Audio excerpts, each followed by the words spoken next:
and welcome into another episode of Matt Sports Talk. And in this video, we are going to be recapping the Elite Eight games, and we saw a lot of excitement in terms of the Elite Eight round. And so, in case you guys have, in case you have missed any of my recent videos over the last couple of days, the plan, of course, the national championship game is coming up on Tuesday, and so the plan moving forward for these last few episodes to wrap up Season 2 of Matt Sports Talk, we will have the Final Four games coming up tomorrow night. So we do have one Crossroads League school in the Final Four, so I will be, pardon me, I will be recording a video on Tuesday going over that and giving you an updated view of my bracket. Now, those two episodes will be coming your way on Tuesday,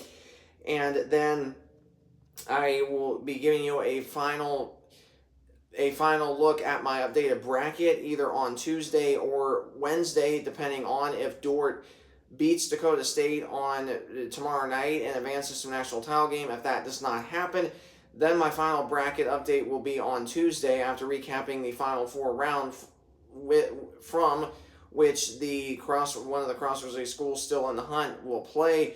So again, it all depends on what happens tomorrow night. So there either will be two episodes on Tuesday, or if Dort beats Dakota State tomorrow night, then if that's the case, then I will have one final episode on Wednesday recapping, or not recapping, but giving you an updated view of my bracket. And then my absolute final episode to wrap up Season 2 of Matt Sports Talk will either be coming your way Thursday or Friday, when I'll be talking about the men's and the women's side of things, doing a recap of the season, where everybody finished, who were some key players that stood out, all that good stuff. That will be coming your way either Thursday or Friday. And then, of course, I have mentioned that I have some really, really exciting things planned to start off Season 3 of Matt Sports Talk coming up in the month of October, or not October, but in the month of September. That will lead us into my pre-season projections of where I think the men's and the women's Crossroads League schools will finish, and that will be coming your way in early October. So again, there's lots of exciting things in store for Season 3. Can't wait to dive into that at that time. And of course, the things that I want to do for Season 3, of course, I'll be trying to get that I'll try to get that in the works. Probably not in the works, but try to get that, scheduled, so to speak. Probably as we head into not this coming week, but the following week, and try to get those scheduled interviews scheduled roughly either late July or early August, probably maybe late July. So again, I won't be uploading any of that until the month of September. So again, super, super excited about what's to come for Season 3 coming up before we know it. So recapping our first game from yesterday in the Elite Eight round with the Crossroads League schools only, you had two-seeded St. Francis facing off against one-seeded Dort. And obviously Dort, they're just an elite powerhouse team, and Dort easily prevailing. St. Francis ends their year 30-4, and they're only losing one senior, Julia Mantala. However, they have a really, really strong group next year. Of course, Isabella Gizzi, Callie Gregory, Taylor Fordyce, Renna Schweiderman. This is a Lady Cougar team out of Fort Wayne, Indiana, that I have no doubt is going to be right back in Sioux City next year. That's for sure. Their future is definitely bright. Head coach Jeremy Henney done a really, really good job with that program. So looking at the stats yesterday for St. Francis, in terms of your starters, you had 11 points for Taylor Fordyce, 3 of 7 shooting, 3 of 5 from deep, 2 of 2 at the line with 3 rebounds and 2 steals. You had 10 points for Renna Schweiderman, struggled shooting at 3 of 11, but she was 4 of 6 at the line with 5 rebounds and 3 assists to go along with that. You also had 4 points for Samaya Stout, 2 of 3 shooting with 3 assists and a block. Leading the way, 15 points, was Isabella Gizzi, 4 of 8 shooting, 7 of 8 at charity stripe. She had 2 rebounds, 2 assists, and 2 steals as well. And then 12 points for Callie Gregory, struggled shooting at just 4 of 14, 2 of 7 from deep, but she was 2 of 2 at the line, and she also had 3 rebounds and 2 assists to go along with that. Then off the bench in 2 minutes of action, Diana Craig got some playing time, did not score. Julia Mantala with 3 points, 1 of 3 shooting, 1 of 2 at the line with 2 rebounds, 1 steal, and 1 block. And then Ashley Cox, 3 minutes of action, did not score. And then you had Allison Shue with 2 points and 10 minutes of action. Both of those points were at the free throw line. 1 rebound as well. You had 3 points for Emma Royst, 1 of 1 shooting, which was all from deep, 3 rebounds and an assist. And then Rachel Harshman, at 2 minutes of action, had 2 points and a rebound.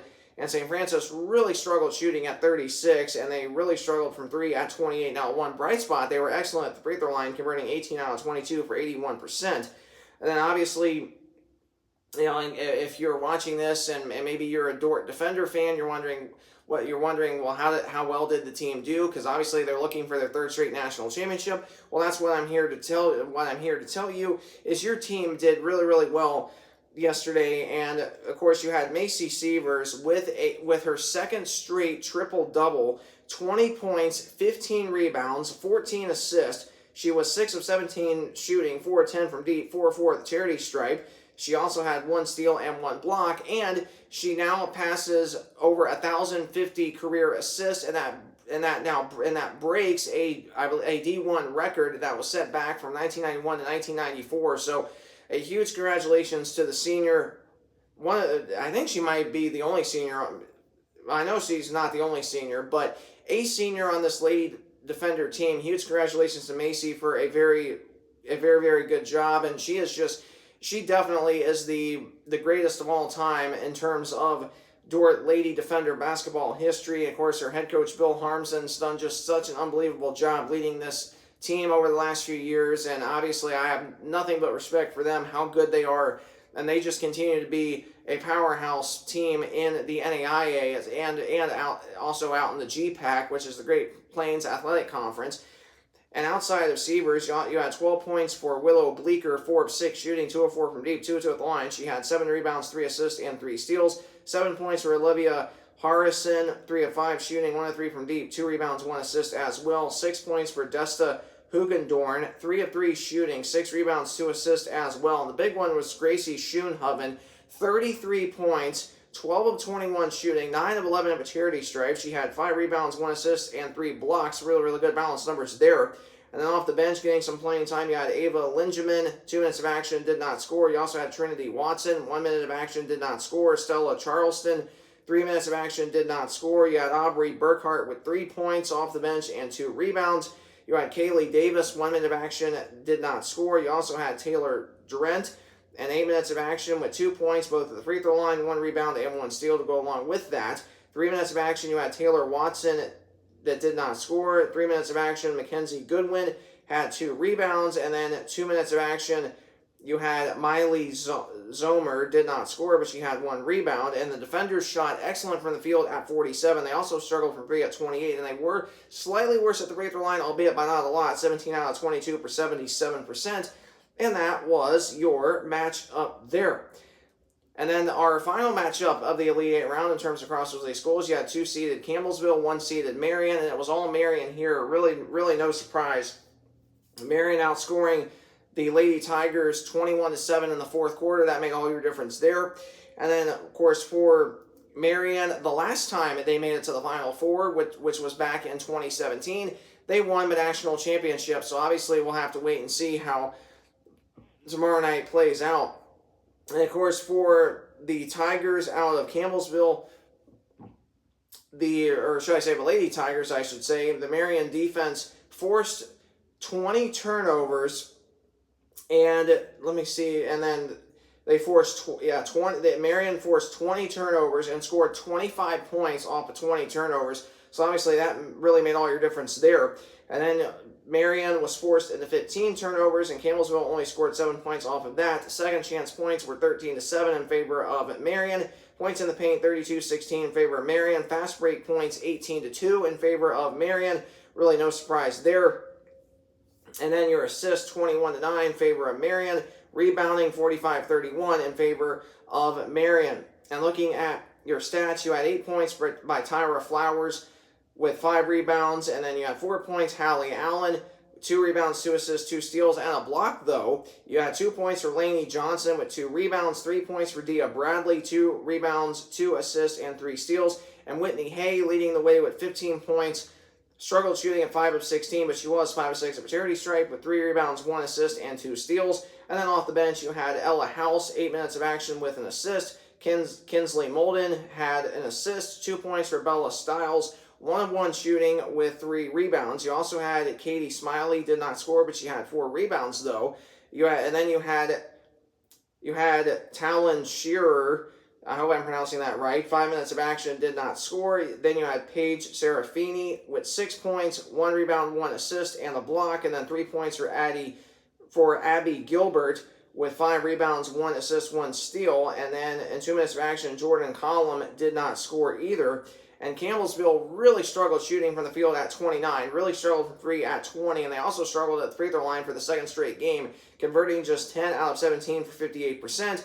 And then for Marion, boy, they just lit up the scorebook once again. 24 points by Abby McNally, really no surprise there. 21 rebounds, 1 assist, 1 block, 9 of 20 shooting. She was 6 of 7 at a charity stripe. Then her sister Kylie with 10 points, 5 of 11 shooting with 3 rebounds, 2 steals, and a block. Only 2 points for Madison Bailey, 1 of 3 shooting, 2 rebounds, 4 assists, 3 steals. 16 points for Taylor Double, 7 of 13 shooting, 2 of 6 from deep, 2 rebounds, 1 assist, and 3 steals. And then Kenna Kirby with 9 points, 4 of 6 shooting, 1 of 3 from deep. She had 6 rebounds, 9 assists, and 5 steals. Really, really good to see that. And then off the bench, you had Aubrey Frank, 3 minutes of action with a rebound. You had 3 points for Kennedy Coleman, 1 of 1 shooting, 1 of 2 at the line with an assist. Emma Simpson, 2 minutes of action, did not score, but she had 1 rebound. Also 2 minutes of action, Violet Shuluga did not score either, but she had 1 rebound and 1 assist. And then you had 7 points for Olivia Faust, 3 of 8 shooting, 1 of 3 from deep. She had 1 rebound and 1 assist plus a block to go along with all of that. 6 minutes of action, Zoe Wheeler did not score, but she had 2 assists and a steal. And then 2 points for Emily Grimm in 9 minutes of action, 1 of 3 shooting, 1 rebound, and 1 assist. And Marion shot way better from the field at 47. They were slightly better from 3, albeit by not a lot, at 28, and they were way better at the free throw line, converting 7 out of 9 for 77%. And that was your match up there. And then previewing the games in terms of just the Crossroads League schools that are still in the hunt. Of course, the only one left is Marion. They will face Dakota Wesleyan tomorrow night at 9 Eastern, 8 Central. And then, of course, the game before that will be Dakota State and Dordt, which I will allude to when giving you an updated view of my national tournament bracket. And then looking at your standings, Marion goes into the game tomorrow night 33-2. St. Francis ends their year at 30-5. Spring Arbor ended their year 24-8. Bethel out of Indiana, they did make the NCCAA tournament, fell short to College of the Ozarks in that title game last night. So Bethel ends their year 23-12. Huntington ended their year 19-12, and Indiana Wesleyan ended their year 19-14. Taylor ended their year 17-13. So that is an updated view of all of that. So coming up next, I will be giving you an updated view of my national tournament bracket, just how well did I do in the Elite 8 round, all that good stuff. So that will be coming your way momentarily. And if you did enjoy this video, please either like, comment, or subscribe. Any one of those options helps me out greatly, and I truly appreciate any feedback that you may provide me. And thanks so much for tuning into this video. And again, for those of you that are already subscribed to my channel, thank you so much for doing so. I really appreciate that. And for those of you that are not subscribed, please do so down below so you do not miss out on any of this important information. I am 9 subscribers away from hitting 200. My goal is to hit that prior to the month of September, when I will be uploading my first episodes of Season 3. So please, let's hit that goal of 200 subscribers by then. And my goal is to hit 500 subscribers if we can by the end of next season, at least in terms of including the national tournament, which I believe won't be until roughly around March 22nd, March 23rd, but for the national title game next year. So please, let's hit that goal of 500 subscribers by this time next March, and let's, if at all possible, let's please hit that goal of 200 subscribers by the start of Season 3 of Matt Sports Talk, which again will be kicking off in the month of September with hopefully some players/coaches interviews. I'm super excited about doing all of that. So please, thank you so much for tuning into this video. Have a great rest of your day, and I'll see you momentarily when I will talk about my updated national tournament bracket. God bless.